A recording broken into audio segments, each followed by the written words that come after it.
My name is Orson Whitmore, and I spent 43 years fixing watches that other people gave up on.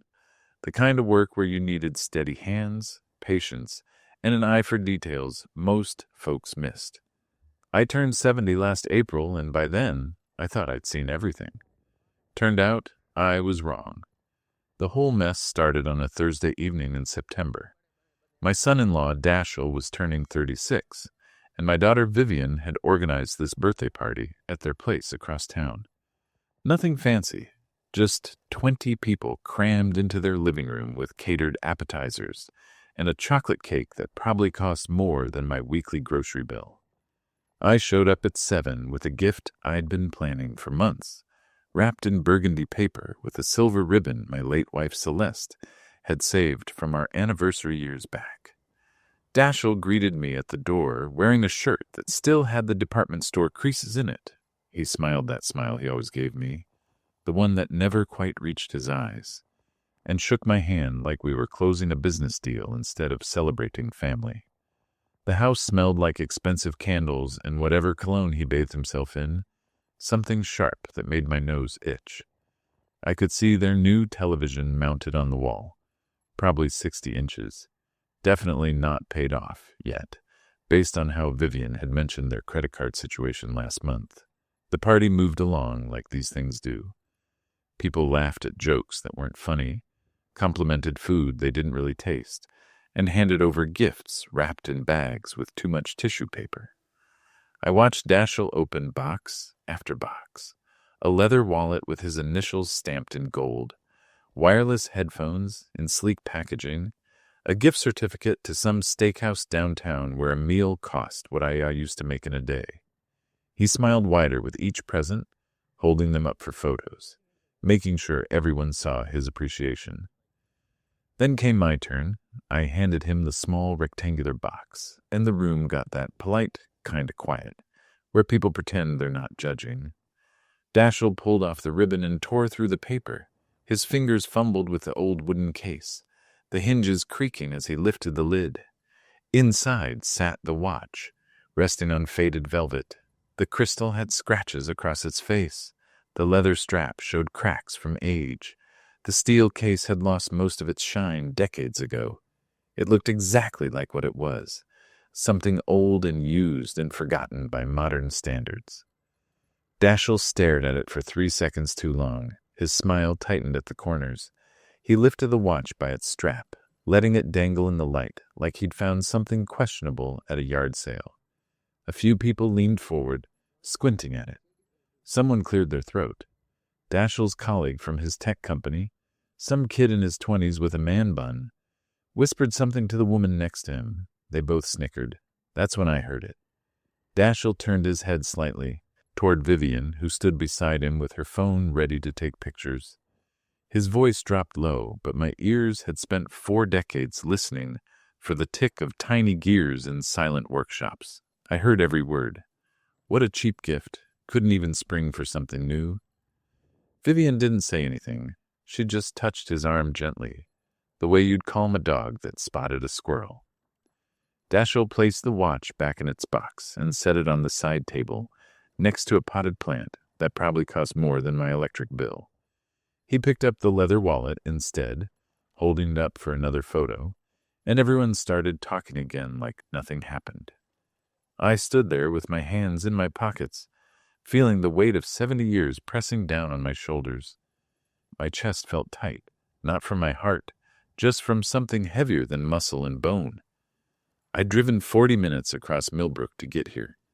I'd wrapped that gift with hands that shook more than they used to.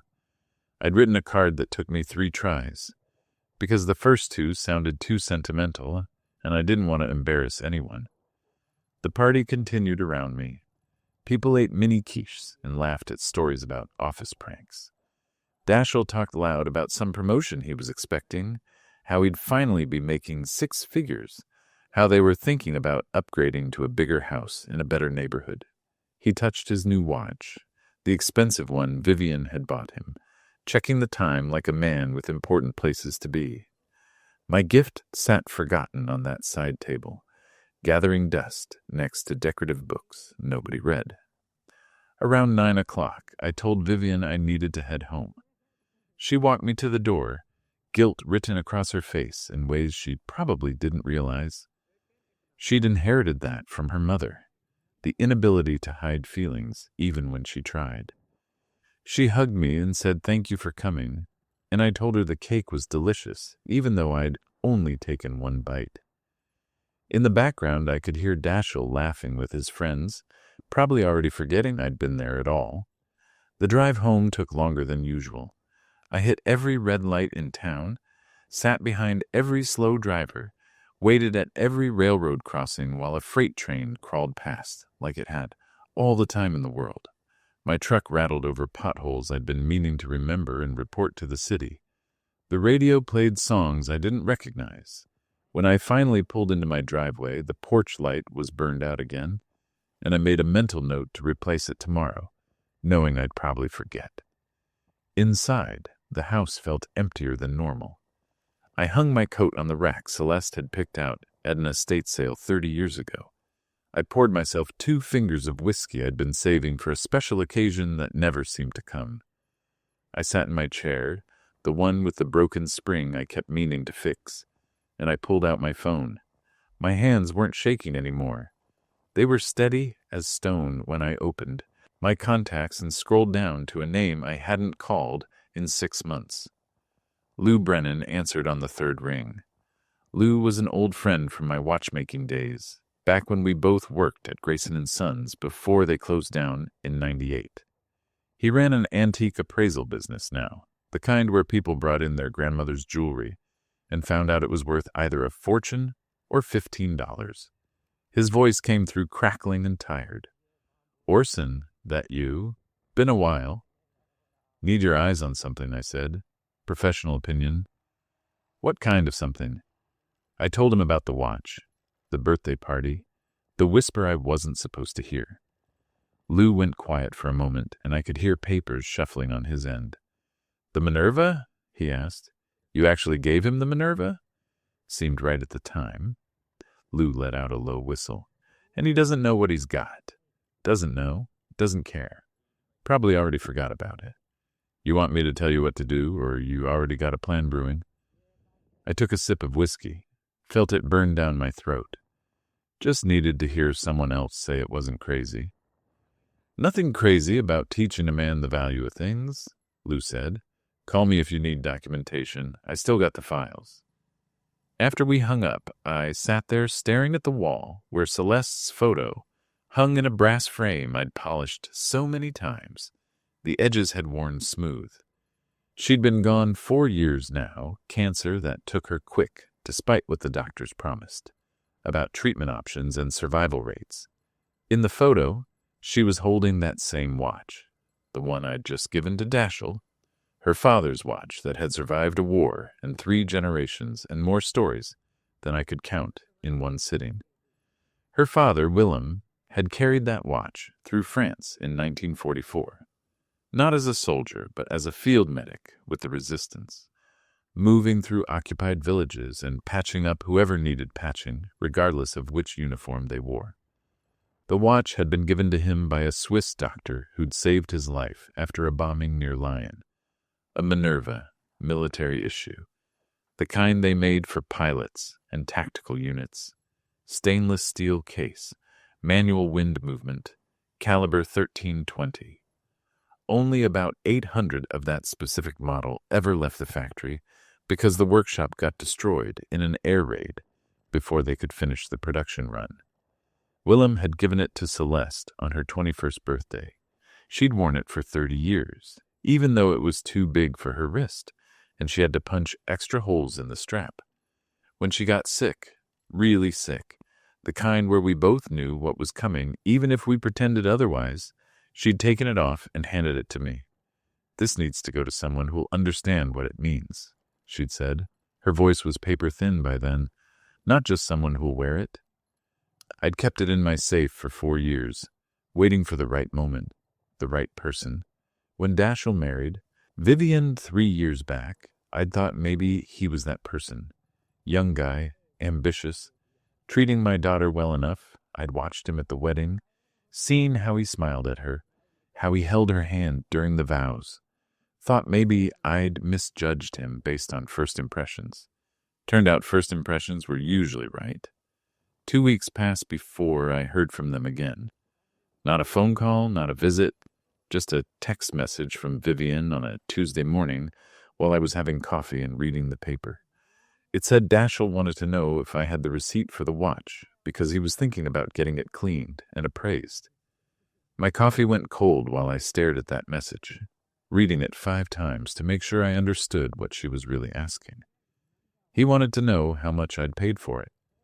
That was the real question, hiding behind polite words about cleaning and appraisals.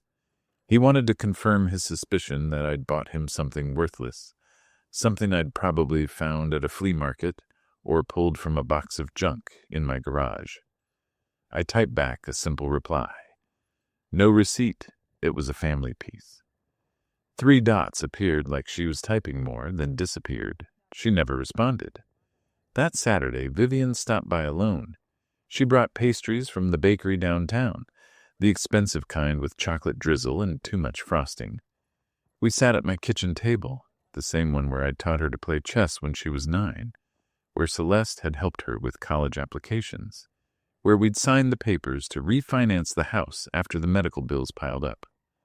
Dashiell's been stressed about money, she said, picking at her pastry without eating it. Work's been difficult. They passed him over for that promotion. Sorry to hear it. We've got some credit card debt. Nothing serious, but enough that we're watching our spending. I nodded, sipping my coffee, waiting for wherever this was headed. He mentioned maybe selling some things we don't use. Old furniture, electronics, stuff like that. She paused, her fingers shredding a napkin into smaller and smaller pieces. He asked about the watch, if you'd be upset if he sold it. There it was. The real reason for the visit and the pastries and the excuses about stress and promotions. My son-in-law wanted permission to throw away something he'd already decided had no value. He'd sent my daughter to smooth it over, to make sure the old man wouldn't cause problems or hurt feelings. It's his now, I said. He can do whatever he wants with it. Vivian looked relieved, her shoulders dropping like I'd lifted weight off them. You're sure? I know it was Mom's. Your mother gave it to me to pass on to someone who'd appreciate it. If Dashiell needs the money more than the watch, then that tells me everything I need to know. She didn't catch the edge in my voice, or maybe she did, and chose to ignore it. She finished her coffee, threw away the uneaten pastry, and hugged me goodbye with promises about dinner next month that we both knew probably wouldn't happen. After she left, I pulled out my phone again and called Lou. He's going to sell it, I told him. When? Soon, maybe this week. Lou was quiet for a moment. You want me to make some calls? See who might be interested in buying it after he does? Not yet. Let's see where he takes it first. Orson, you know most pawn shops won't recognize what that is. They'll offer him pennies. I'm counting on it, I said, and hung up before he could ask what I meant. Dashiell walked into Quinn's Pawn and Loan on a Wednesday afternoon, the watch box tucked under his arm like it was something he'd found in his attic and finally decided to clear out. I knew this because Lou had made those calls I'd asked him to hold off on, except he'd called every pawn shop and jewelry store in Millbrook and the 3 surrounding towns. He'd asked them a favor, the kind you can ask when you've been in the business 40 years and know everyone worth knowing. If a younger man came in with an old Minerva military watch, someone should give Lou a call. Just curiosity, he'd said. Old friend, tracking a piece with sentimental value. Quinn himself was working the counter that day. Patrick Quinn, 62. 3rd generation to run the shop his grandfather opened in 1947. He'd bought watches from me over the years, knew quality when he saw it, but he also knew how to run a business. When Dashiell walked in wearing his tech company polo shirt and designer sneakers that cost more than my monthly water bill, Quinn sized him up in about 3 seconds. Help you with something? Quinn asked. Dashiell set the box on the counter. Yeah, I've got this old watch. Looking to sell it or pawn it, whatever makes sense. Quinn opened the box slowly, his expression staying neutral, even though I knew he recognized it immediately. He'd seen pieces like this before, knew the markers, the details that separated valuable from worthless.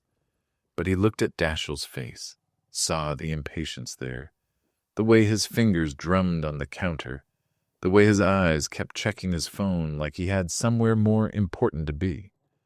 "Where'd you get this?" Quinn asked. "Birthday gift from my father-in-law. Old guy, probably had it sitting around for years." "You know anything about it? The brand, the year, any history?" Dashiell shrugged. "It's a Minerva. I think that's what the dial says. Old military style or something. Honestly, it's pretty beat up. Crystals all scratched. Straps falling apart. Figured it might be worth a few bucks for the metal at least." Quinn turned the watch over in his hands, examining the case back where the military markings were still visible if you knew what to look for. The serial number stamped into the steel. The proof marks from the original Swiss manufacturer. He opened the case back with a tool from under his counter, looked at the movement inside, the hand-finished caliber that took master craftsmen weeks to assemble. Then he closed it up and set it back in the box. "I can give you 120 for it," Quinn said. Dashiell's face showed disappointment. "That's it? I was hoping for at least 200. "It's old, damaged, and these military pieces aren't worth much unless they're in perfect condition. Most collectors want something they can wear, not something they have to restore. 120 is fair." "What about 150? Quinn shook his head. 120 is my top offer. Take it or leave it."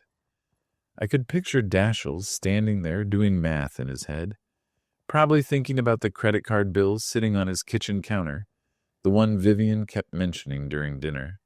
The minimum payment due in 6 days. $120 wouldn't cover it, but it would make a dent. Better than letting some worthless watch collect dust in a drawer. "Fine," Dashiell said. 120. Quinn pulled out the paperwork, the standard pawnshop forms that nobody ever read carefully. 30-day redemption period. Interest rates and storage fees. The legal language about ownership transfer if you didn't buy back your item within the window.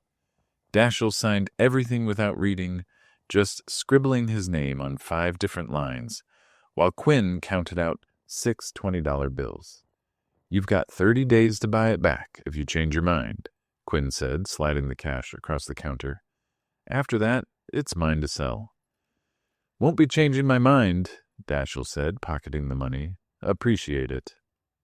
He was out the door 30 seconds later, probably already planning how to spend it. Quinn waited until the door closed, then picked up his phone and called Lou. Lou called me 5 minutes after that. "He took 120, Lou said. "Quinn offered low on purpose after I explained the situation." "Good. You know what you're doing here, Orson?" "Teaching a lesson," I said. "Nothing more." "This is going to hurt him. Hurt him bad when he finds out." "Only if he finds out," I said. "And he will. But not yet." I hung up and marked the date on my calendar. 30 days from today, that watch would legally belong to Quinn's pawn and loan. 30 days for Dashiell to realize what he'd done, to feel even a moment of doubt about his decision, to think maybe he should ask some questions about the gift his father-in-law had given him. But I knew he wouldn't. Men like Dashiell didn't second-guess themselves. They made decisions based on surface judgments and moved on without looking back. That evening, Vivian called to thank me for being understanding about the watch. Dashiell had told her he'd sold it to a collector for a fair price. Nothing spectacular, but enough to help with bills. She sounded relieved. I told her I was glad it worked out, and I meant it. Everything was working out exactly the way it needed to. The 30 days moved slower than I expected. I crossed off each one on the calendar, hanging in my kitchen, the same calendar Celeste used to mark doctor appointments and anniversary dinners, back when we had reasons to plan ahead. Every morning I woke up, made my coffee, and drew a small X through another date. Dashiell never called, never texted, never showed up at my door with second thoughts or questions about the watch he'd pawned for grocery money. I spent those weeks doing what I'd always done. Fixed a neighbor's grandfather clock that hadn't run in 15 years. Replaced the timing mechanism on an old pocket watch someone brought in from an estate sale. kept my hands busy so my mind wouldn't wander too far into anger or disappointment. But every night before bed, I'd open the safe in my closet and look at the documentation I'd kept for the Minerva. The original purchase receipt from 1943, written in French on yellowed paper that crumbled at the edges, the military service records showing Billem's assignment with the Resistance, the authentication certificate from a Swiss horologist who'd examined it back in 2008 when Celeste first thought about insuring it. That certificate was the important one. It listed the watch's estimated value at the time as somewhere between $60,000 and $80,000, depending on market conditions and collector interest. But that was 17 years ago, and the vintage watch market had exploded since then. Pieces that sold for $20,000 in 2008 were going for 10 times that now. Military Minervas, especially the caliber 1320 models from the war years, had become holy grails for serious collectors. Only a few hundred still existed in any condition, and maybe 50 or 60 in working order. I'd done my research during those 30 days, spent hours on collector forums and auction house websites, reading sale results and tracking prices. A Minerva similar to mine, though not military issue, had sold at auction in Geneva for $190,000 just last spring. Another one, a pilot's chronograph, had gone for $240,000 in New York. Mine wasn't a chronograph, but it had something those others didn't: provenance, a documented history connecting it to the French Resistance, to a man who'd saved lives while bombs fell around him, to a family who'd treasured it for 3 generations.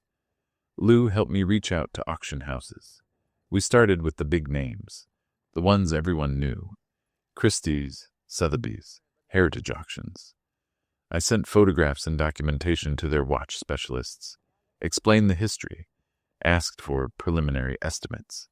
The responses came back within a week, and every single one made my hands shake when I opened them. A specialist from Christie's named Helena Voss called me directly.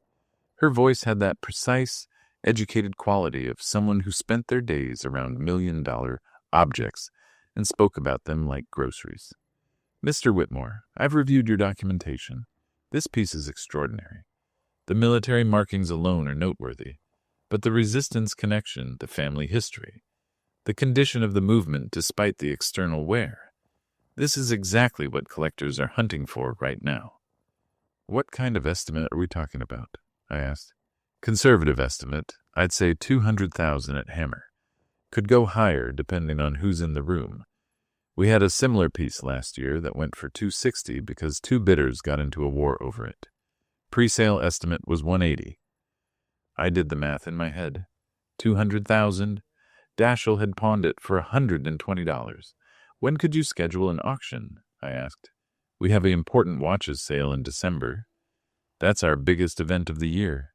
Draws international bidders. But I'd need the watch in hand by October to include it in the catalog. Can you make that timeline?" "I'll have it by the end of this week," I said. After I hung up, I sat at my kitchen table for an hour, just thinking. This wasn't about the money. I didn't need $200,000. My house was paid off, my truck ran fine, my pension covered my bills with enough left over for the occasional restaurant meal and birthday gifts that apparently weren't appreciated. This was about something else entirely. This was about showing the man who measured everything in price tags and status symbols that he'd thrown away more value than he'd probably earn in 5 years of his tech job. This was about making sure he understood that the cheap gift from the old man had been worth more than every present at that birthday party combined. Day 28 came and went. No word from Daschle. Day 29 passed just as quiet. On day 30, I drove to Quinn's Pawn and Loan at opening time, 8 in the morning when the sun was still low and the streets were empty except for delivery trucks and people heading to jobs they probably hated. Quinn was waiting for me. He had the watch box sitting on the counter, already pulled from wherever he'd stored it for the past month. "Right on time," he said. "Figured you'd be here at 8:01. He never came back for it? Not once. Didn't even call to ask about it. Quinn opened the box, showing me the watch still sitting there on its faded velvet, looking exactly as worthless as Dashiell had thought it was. "You sure about this, Orson? Once you tell him what this is really worth, there's no taking it back." "I'm sure." Quinn nodded and pulled out a different set of paperwork. A bill of sale transferring ownership from Quinn's pawn and loan to me. I paid him $200, more than he'd given Dashiell, enough to make the transaction legitimate and legal. He counted the money slowly, then slid the watch box across the counter. "For what it's worth," Quinn said, "I think some people need to learn these lessons the hard way." I drove home with the watch in my passenger seat, the box secured with the seatbelt like it was a person who needed protecting. Back in my house, I called Helena Voss at Christie's and told her I'd be shipping the watch to her by the end of the week. She sounded pleased, said she'd start preparing the catalog entry immediately, said this was going to be one of the highlight pieces in their December sale. Then I called Lou. "I've got it back," I said. "Now what?" "Now we wait. Let him forget about it completely. Let him think he made a smart decision selling off something worthless. Then, when the auction happens and the results go public, we make sure he sees exactly what he threw away." Lou was quiet for a moment. "You're playing a long game here." "I've got nothing but time," I said, "and he's got a lesson coming that's going to cost him more than money." I shipped the watch to Christie's on a Monday morning, insured for $250,000, packed in a reinforced box inside another box, with enough padding to survive a fall from an airplane. The woman at the shipping counter looked at the insurance value and then looked at me like I'd made a mistake with the decimal point. I assured her I hadn't. She made me sign 4 extra forms and took my photograph holding the package before she'd accept it. 3 days later, Helena Voss called to confirm receipt. "It's even more impressive in person," she said. "The patina on the case, the original dial, the movement condition. Mr. Whitmore, this is going to attract serious attention." "Good," I said, and I meant it. The next 3 months passed in a strange kind of suspension, like waiting for test results you already knew would be bad. Christie's sent me updates every few weeks. They'd photographed the watch from every angle, documented every detail, written up the provenance in their catalog with the kind of language that made a scratched old timepiece sound like a religious artifact. They mentioned Willem by name, described his service with the Resistance, included a photograph of him wearing the watch in 1946, standing in front of a village church that had been rebuilt after the bombing. By October, the catalog went to print, a glossy magazine-sized book featuring 200 watches, each one worth more than most people's houses. The Minerva appeared on page 47 with a full-page photograph and a detailed description. The estimate was listed as $200,000 to $300,000. Helena said they'd already received inquiries from 6 potential bidders, including a museum in Switzerland and a private collector in Japan who specialized in Resistance memorabilia. I received my copy of the catalog in early November. I sat at my kitchen table and stared at that page for 20 minutes. Running my fingers over the photograph, Celeste should have been here to see this.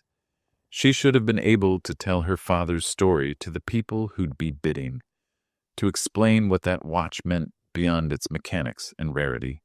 But she was 4, years gone, and I was doing this alone, and that felt right somehow. This wasn't about celebration. This was about correction. During those months, life continued like nothing had changed. Vivian called every couple of weeks, usually on Sunday afternoons, and we'd talk about her job at the marketing firm and Dashiell's situation at work and whether I needed help with anything around the house. I always said no, even when the answer was yes. She never mentioned the watch. Neither did I. In her mind, it was sold and forgotten. A small blip in the financial struggles that came with being young and trying to maintain a lifestyle that advertising told you was normal. I ran into them once at the grocery store in late October. I was buying coffee and bread, the basics that keep an old man going, when I turned a corner and nearly collided with their cart. Dashiell was loading it with expensive cuts of meat, organic vegetables that came in plastic containers, a bottle of wine that had a price tag I could read from 3 feet away. $38 for wine. I bought my bottles for $8 and couldn't tell the difference. Orson, hey, Dashiell said, using my first name like we were buddies who met for drinks. How have you been? Getting by, I said. You folks doing all right? Great, actually. I got that promotion finally. Took long enough, but the raise kicked in last month. Making good money now. Vivian smiled, but I could see the tiredness around her eyes. We're doing better. Paid off one of the credit cards. That's good to hear, I said, and I meant it. I didn't want my daughter struggling. I just wanted her husband to understand consequences. Hey, thanks again for being cool about that watch situation, Dashiell added, tossing a package of steaks into the cart. Use that money to cover some bills during a tight month. Probably would have been worse without it. $120 had saved them during a tight month. That thought sat in my stomach like spoiled meat, while we said our goodbyes and went separate directions down separate aisles. He had no idea. No concept that he'd traded away enough money to pay off every credit card he had, to cover 6 months of mortgage payments, to buy a new car outright. He thought he'd made a smart decision, turning unwanted junk into quick cash. He was probably proud of himself. November arrived with cold rain and early darkness. The auction was scheduled for December 12th, a Saturday evening, 7 in the morning my time, because Christie's was running it in New York. Helena called the week before to give me final details. 18 confirmed bidders, including phone bidders from 4 countries. The pre-sale estimate had been raised to $250,000 to $350,000 based on the interest level. One collector had already inquired about making a pre-auction offer, but Christie's had declined. This piece deserved the theater of a live sale, Helena said. It deserved the competition. I spent that week preparing. I set up my laptop at the kitchen table, made sure my internet connection was stable, created an account on Christie's website so I could watch the auction live. I wouldn't be bidding. I'd already decided to let it go to whoever wanted it most, whoever would value it properly. But I wanted to watch. I needed to see what happened when people who understood quality competed for something Dashiell had considered garbage. The night before the auction, I barely slept. I kept getting up, checking my laptop, making sure everything was ready. Around 3 in the morning, I gave up on sleep entirely and made coffee. I pulled out the folder I'd been building for 3 months, copies of every document Christie's had used in their catalog, the original appraisal from 2008, the military service records, Willem's photograph, the pawn shop receipt showing Dashiell's signature and the date he'd sold it for $120. Everything organized chronologically, everything documented, everything ready. At dawn, I sat down at my kitchen table with my coffee and my laptop and my folder of evidence. The auction started at 10 New York time, 7 here. The Minerva was lot 43, scheduled for approximately 11:30 Eastern. I had hours to wait, but I wasn't going anywhere. This was the moment everything had been building toward. This was when the lesson began. The live stream opened at 9:50 my time, showing an elegant room with wood-paneled walls and rows of seats filled with people in expensive suits and dresses. A podium stood at the front, flanked by 2 large screens that would display each watch as it came up for bidding. The auctioneer, a man in his 50s with silver hair and a British accent, was greeting people and making small talk, while staff members moved around preparing for the sale. I watched people flip through their catalogs, saw them point at certain lots, watched money preparing to change hands in amounts that would make most people dizzy. The auction started precisely at 10. Lot 1 was a Rolex Daytona from 1968, estimate $40,000 to $60,000. The bidding opened at $35,000 and climbed quickly. 5 bidders competed, paddles going up around the room, phone bidders announced by staff members standing along the walls. The final hammer came down at $72,000, and the room applauded politely. The whole thing took maybe 4 minutes. I sat there watching lot after lot sell. Patek Philippes and Vacherons, Audemars and Lange. Names that meant nothing to most people, but everything to collectors who understood what they represented. Some pieces sold below estimate, some above, each one a small drama of desire and competition playing out in that wood-paneled room. I glanced at the clock, 11:15. The Minerva was coming soon. Lot 42 finished at 11:28. A Jaeger chronograph that went for 90,000. The screens changed, and there it was. The Minerva filled both monitors, the photograph showing every scratch on the crystal, every crack in the leather strap, every mark that Dashiell had seen as damage and I knew as history. The auctioneer's voice came through my laptop speakers, clear and professional. Lot 43, an extremely rare and historically significant Minerva military wristwatch, caliber 1320, circa 1943, stainless steel case, original dial, accompanied by extensive documentation of its service with the French resistance. This piece represents not merely a timepiece, but a tangible connection to one of history's most compelling chapters. We'll open the bidding at $150,000. My hands gripped my coffee mug, $150,000 to start. 3 paddles went up immediately in the room. $150,000, I have $150. $160 now, $160. Another paddle. $160 in the room. $170. Do I have $170? A phone bidder joined. The staff member announced it, and the auctioneer nodded. $170 on the phone, $180 in the room, $190 on the phone. The pace quickened. 4 bidders now, then 5.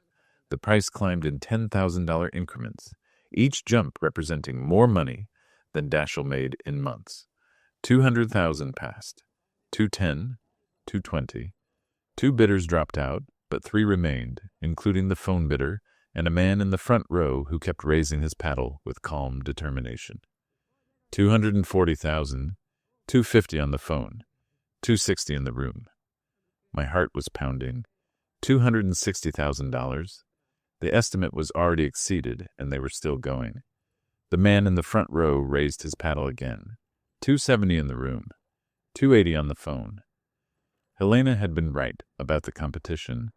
These weren't people casually interested. These were serious collectors who'd done their research, who understood what they were bidding on, who wanted this piece badly enough to keep pushing. The third bidder dropped out at $280. Now it was just the phone and the man in the front row. $290 in the room, $300,000 on the phone. $300,000. I set down my coffee mug because my hands were shaking too badly to hold it steady. On screen, the man in the front row paused, considering. The room had gone quiet. Everyone watching, waiting. He raised his paddle one more time. $310 in the room. Against you on the phone at $310.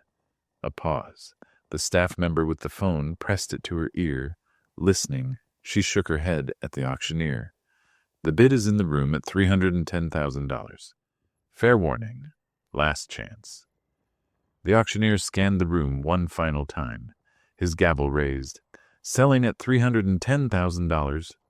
The gavel came down with a crack that echoed through my kitchen even though it happened 3,000 miles away. The room applauded. The screen showed the final price plus the buyer's premium. The actual total the winner would pay. $364,700. I sat back in my chair, staring at my laptop screen as they moved on to lot 44. $364,000. Dashiell had pawned it for $120. The difference between those numbers was so vast it felt almost abstract, like comparing inches to miles. He'd thrown away enough money to buy a house outright, to retire early, to change his entire life. And he'd done it without asking a single question, without doing 5 minutes of research, without considering that maybe, just maybe, the gift from his father-in-law hadn't been cheap at all. I closed my laptop and walked to the window. Outside, rain was starting to fall, light and cold, turning the street dark. I should have felt satisfied, vindicated, proved right, but mostly I just felt tired. Tired of being dismissed, tired of being treated like I didn't matter, tired of watching my daughter make excuses for a man who measured people by their bank accounts and their job titles. My phone rang. Helena Voss. Mr. Whitmore, did you watch? I watched. Outstanding result. Well above our highest estimate. The buyer is a private collector from Belgium. Very established. Wonderful homes for important pieces. Your watch will be treasured. That's good to hear. The funds will be transferred to your account within 10 business days, minus our commission and fees. You're looking at roughly $300,000 after everything. $300,000. Money I didn't need and hadn't wanted. Money that represented more than just value. It represented proof. Helena, I need you to do something for me, I said. Of course. I need you to send me every piece of documentation from the sale. The catalog pages, the bidding records, the final hammer price, all of it. Official documents with Christie's letterhead. Absolutely. I'll have our office prepare a complete file. Should I mail it to your address? Yes. And Helena, one more thing. This sale is public record, correct? Anyone can look up the results. Completely public. We publish all our results online within 24 hours. The lot will show the final hammer price and the premium. Why do you ask? Just wanted to make sure, I said. Thank you for everything. After we hung up, I sat at my kitchen table for a long time, thinking about what came next. The auction was over, but the lesson hadn't been delivered yet. Dashiell had no idea what had just happened in New York. He was probably at home right now, watching television or playing video games or doing whatever he did on Saturday mornings. He'd forgotten about the watch months ago, moved on with his life, never thinking about it again. That was about to change. Christie's documentation arrived on a Wednesday, delivered in a thick envelope with their logo embossed on the front. I opened it at my kitchen table, spreading out the contents like pieces of a puzzle I'd been assembling for months. The catalog pages showed the Minerva in full-color photographs, professional lighting making every detail visible. The lot description ran 3 paragraphs, explaining the watch's history, Willem's service with the Resistance, the rarity of the caliber 1320 movement. At the bottom, printed in bold numbers, the hammer price, $310,000. I added these pages to the folder I'd been building. The pawnshop receipt went on top, Dashiell's signature visible in blue ink, where he'd signed away something he thought was worthless. Below that, the original appraisal from 2008, showing $80,000. Then the military service records with Willem's photograph, the authentication certificate, the Christie's catalog pages, the final sale results. Everything arranged in chronological order, telling a story that didn't need words to explain what had happened. But I added words anyway. I spent 3 evenings writing the letter, drafting it by hand first, crossing out sentences that sounded too angry or too petty, rewriting until the tone felt right, not vindictive, not cruel, just factual. A simple explanation of what Dashiell had thrown away and why it mattered. I typed the final version on my computer, printed it on clean white paper, read it 20 times to make sure every word said exactly what I meant. The letter started with the facts, the watch's history, Willem's story, how it had passed through 3 generations, what it meant to Celeste before she died, then the authentication and appraisal history, the values assigned by experts who understood what they were looking at. Then the pawnshop transaction described without commentary, just the date and the amount and his signature on the receipt. Finally, the auction results. The bidding war between serious collectors. The hammer price. The total with premium. $364,700. At the end, I wrote 1 paragraph that took me longest to get right. I gave you this watch to see if you would ask about it, if you would be curious about its story, its origins, its meaning. Your grandmother wore this piece for 30 years. Your grandfather-in-law carried it through occupied France while saving lives. It survived a war and 3 generations because people treasured it beyond its monetary value. You pawned it for $120 without asking a single question. That decision cost you more than money. It cost you the chance to be someone who valued history, craftsmanship, and family over quick cash and surface judgments. I hope this lesson serves you better than the watch would have. I signed it with just my name. No love or regards, or any of the polite endings people used when they wanted to soften hard truths. Just Orson Whitmore and the date. The package went together carefully, the letter on top, folded once. Below it, all the documentation in protective sleeves, organized chronologically. I included photocopies of everything, kept the originals for myself. The whole thing fit in a large manila envelope, the kind lawyers used for important papers. I addressed it to Dashiell and Vivian both, their names written clearly on the front. No return address. I wanted him to open it without knowing what was coming. Lou called that evening while I was sealing the envelope. "You really going through with this?" he asked. "Already done. Mailing it tomorrow." "He's going to lose his mind, you know that." "That's the idea." Lou was quiet for a moment. I could hear him breathing, thinking, probably wondering if he should try talking me out of it one more time. He'd been trying for weeks, suggesting maybe I should just let it go. Take the money and move on, not burn the bridge with my daughter's husband. But Lou hadn't been at that birthday party. He hadn't heard the whisper. He hadn't watched his gift get tossed aside like trash. "What about Vivian?" Lou finally asked. "This is going to affect her, too." "She'll understand, eventually. Right now, she's seeing what she wants to see because it's easier than admitting who she married. But when she sees this, when she sees the proof, she'll have to face it. And if she takes his side?" That thought had kept me up several nights. The possibility that my daughter would read everything, see all the evidence, and still defend her husband's actions, still make excuses about how he didn't know, how I should have told him, how it was my fault for giving an expensive gift without explanation. I'd played that scenario through my head dozens of times, and every time it ended with me alone, cut off from the only family I had left. "Then I'll know where I stand," I said. "Better to know the truth than keep pretending."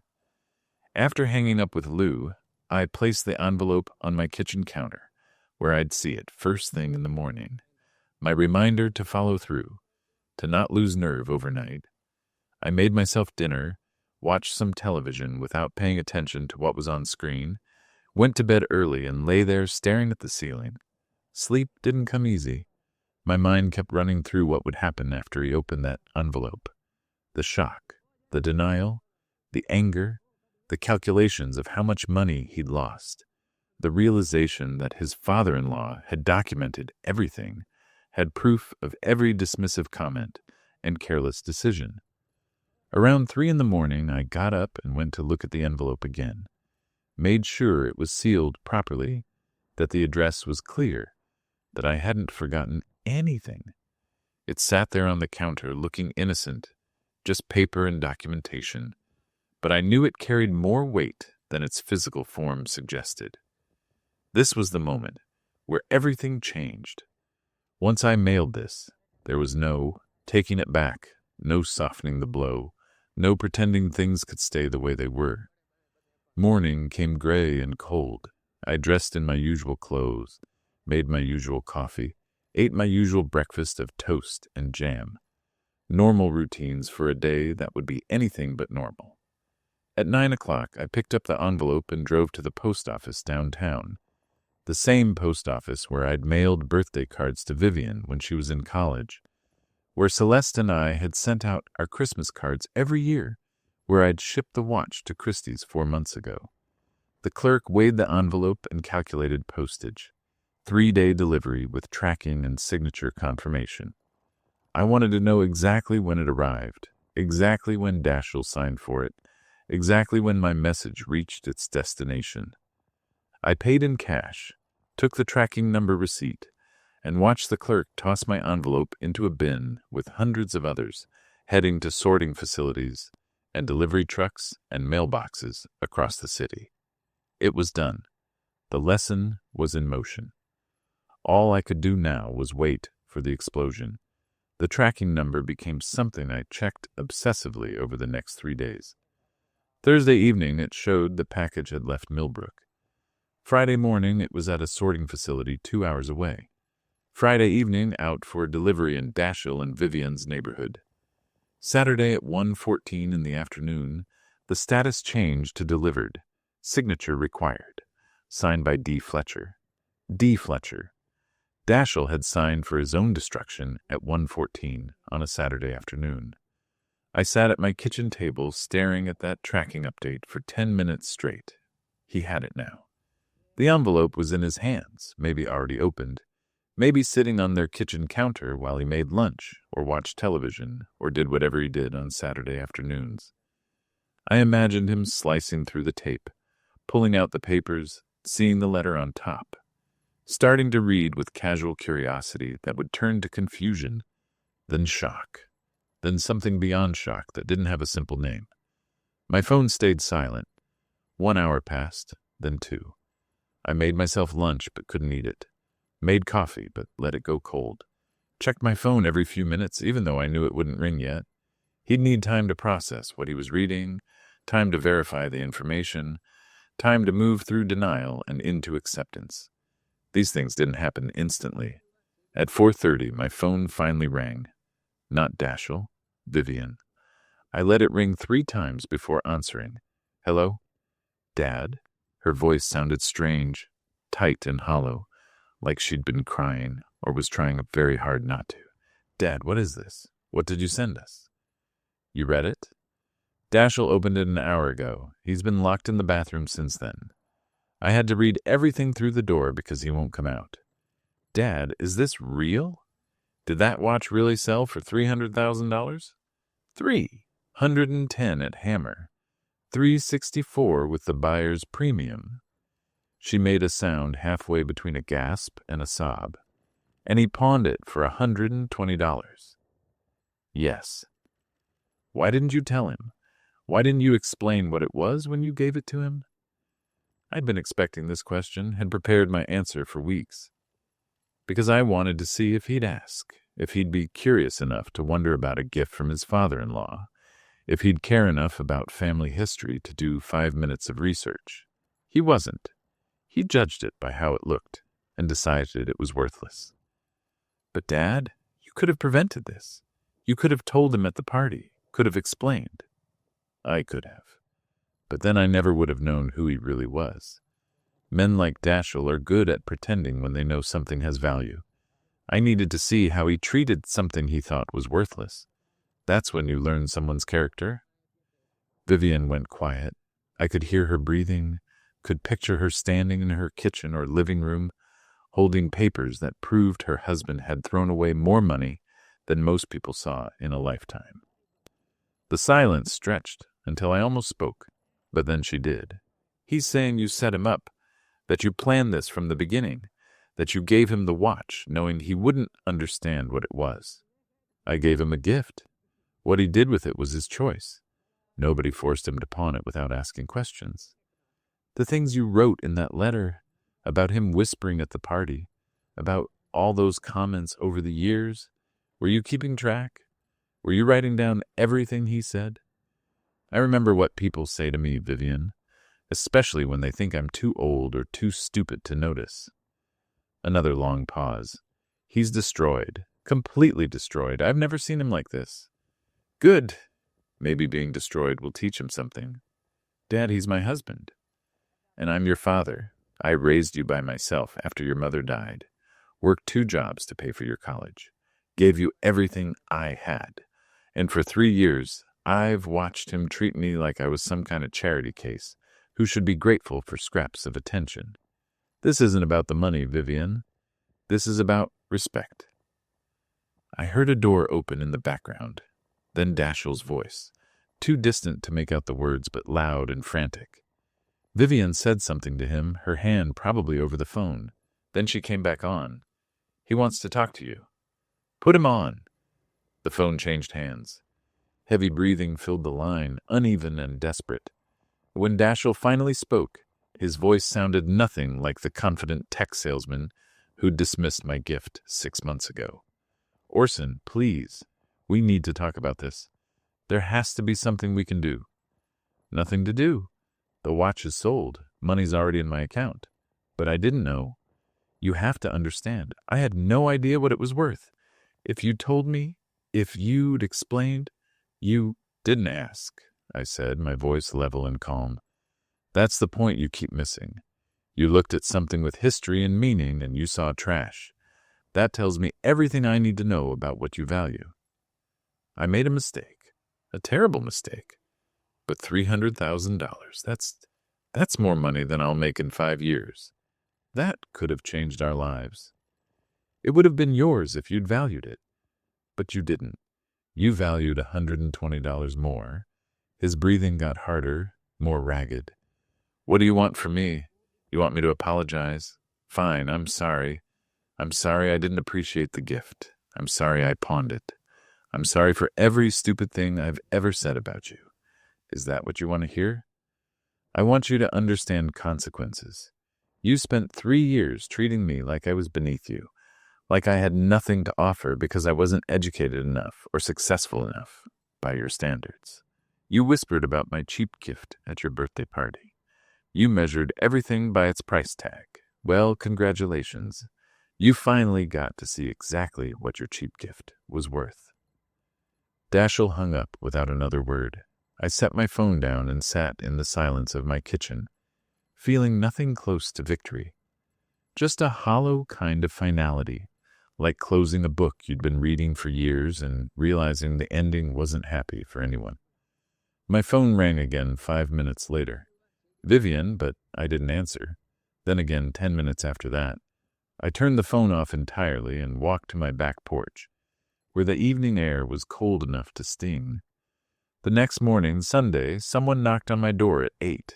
I looked through the peephole and saw Dashiell standing there alone, looking like he hadn't slept in days. His eyes were red and swollen, his clothes wrinkled, his hair uncombed. He knocked again, harder, then called through the door, "Orson, please, I know you're in there. I need to talk to you." I opened the door but didn't invite him in. We stood there separated by the threshold, him outside in the cold, me inside where it was warm. The metaphor wasn't lost on either of us. "I can't sleep," he said. "I can't eat. All I can think about is that number, 364,000. I keep calculating what that money would have meant. Pay off the house, pay off every credit card, put money away for kids we haven't even had yet, and I threw it away for $120. Yes, you did. I looked up the watch online, spent all night reading about Minervas, about military pieces, about the caliber 1320. There are collector forums where people talk about these watches like they're holy relics. One guy said he'd been searching for one in any condition for 15 years. 15 years, and I had one and pawned it without a second thought. "Sounds like you're learning about value," I said. His face crumpled. "I can't stop thinking about what I could have done with that money. Everything. It would have changed, and it's gone. Just gone. Because I was too stupid to ask one question. Not stupid, arrogant. There's a difference. Is the money really gone? All of it? It's going to veterans' charities, in your grandmother-in-law's name. Celeste would have wanted it that way. The watch meant more to her than money ever could. Now it's going to help people who understand service and sacrifice." Dashiell leaned against the doorframe like his legs couldn't hold him anymore. Vivian barely looks at me. She keeps staring at those papers, reading the letter over and over. She said her mother wore that watch for 30 years, and I treated it like garbage. She's right. I did. Then you learned something. Learning cost me $300,000. Some lessons are expensive, I said. The important ones usually are. He looked up at me with something desperate in his eyes. Is there any way to fix this? Any way to make it right between us? I thought about that question for a long moment. Thought about 3 years of dismissive comments and arrogant assumptions. Thought about the whisper at the birthday party that started all of this. Thought about Celeste's watch being tossed on a side table like junk mail. Then I thought about the man standing in front of me, broken and humbled, and finally understanding what he'd lost. Maybe, I said, but not today. Today you need to go home and sit with what you did. Really sit with it. Understand that this isn't about the money. It's about recognizing value in things that don't announce themselves. People, history, craftsmanship, family, all the things you missed because you were too busy judging surfaces. How long? He asked. How long before you can forgive this? I already forgave you, I said, but forgiveness doesn't mean forgetting. It doesn't mean pretending this didn't happen. You want a relationship with me, you'll have to build it from nothing. Prove you learned something. Show me you've changed. Dashiell nodded slowly, wiped his eyes with the back of his hand, and walked back to his car without another word. I watched him drive away, then close my door and turn my phone back on. 17 missed calls, 8 from Vivian, 9 from numbers I didn't recognize, 3 voicemails. I deleted them all without listening. The story spread faster than I expected. By Tuesday, Lou called to tell me the collector forums were buzzing about the Minerva sale. Someone had posted the full Christie's lot description, and people were discussing the piece's journey from a resistance fighter to a pawn shop to a world record auction. A few comments mentioned the unnamed person who'd pawned it for $120, calling it the worst appraisal mistake in history.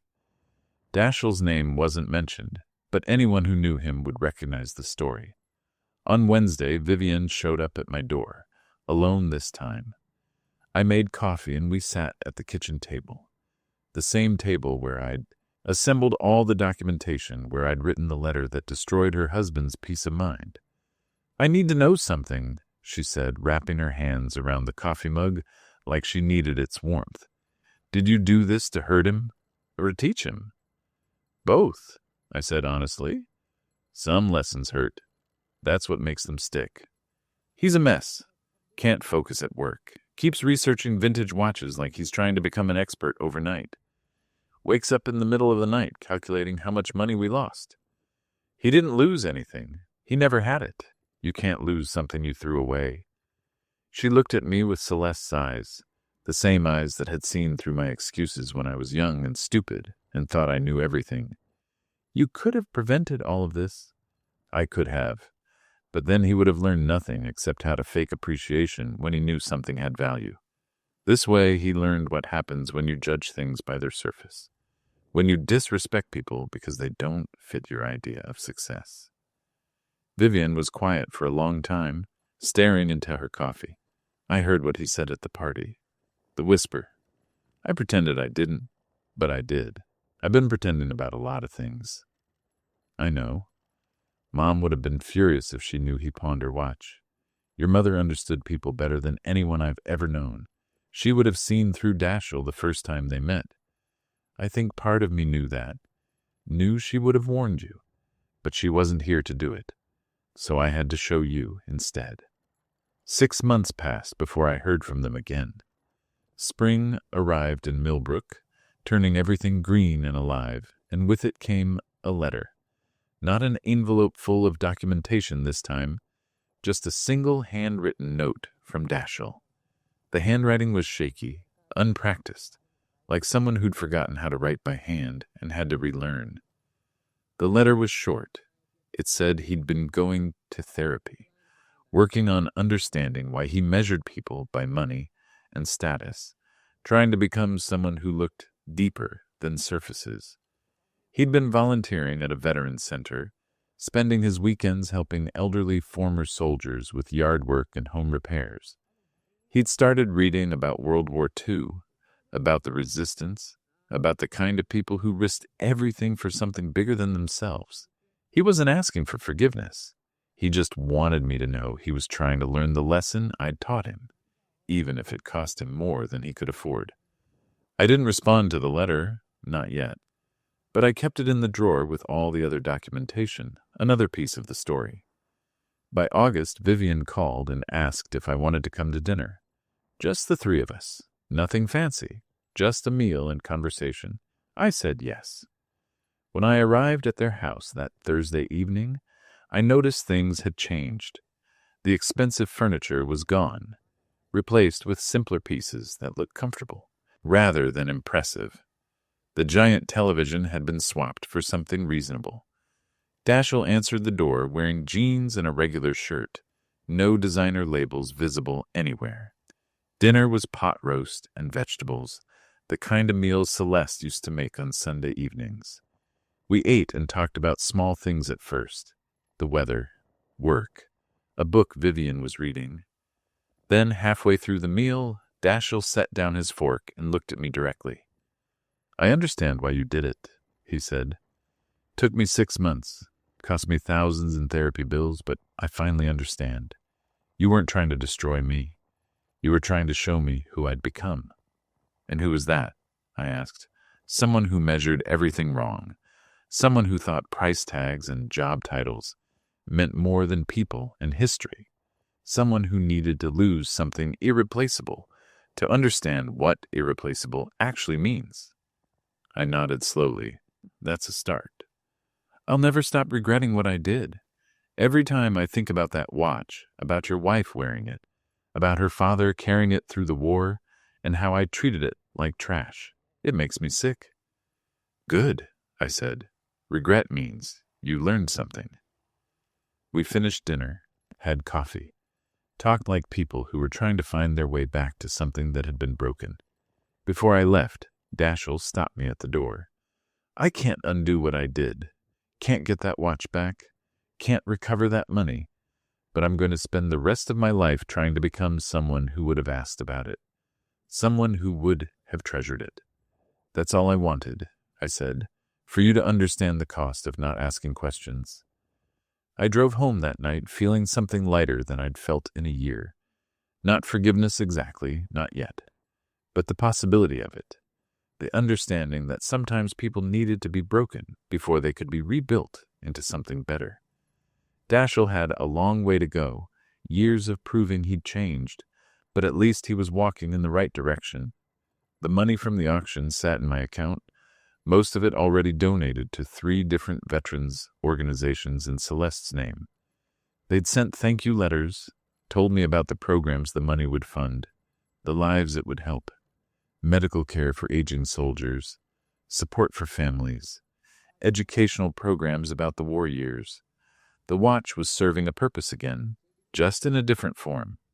A year after the auction, I received a package from Christie's.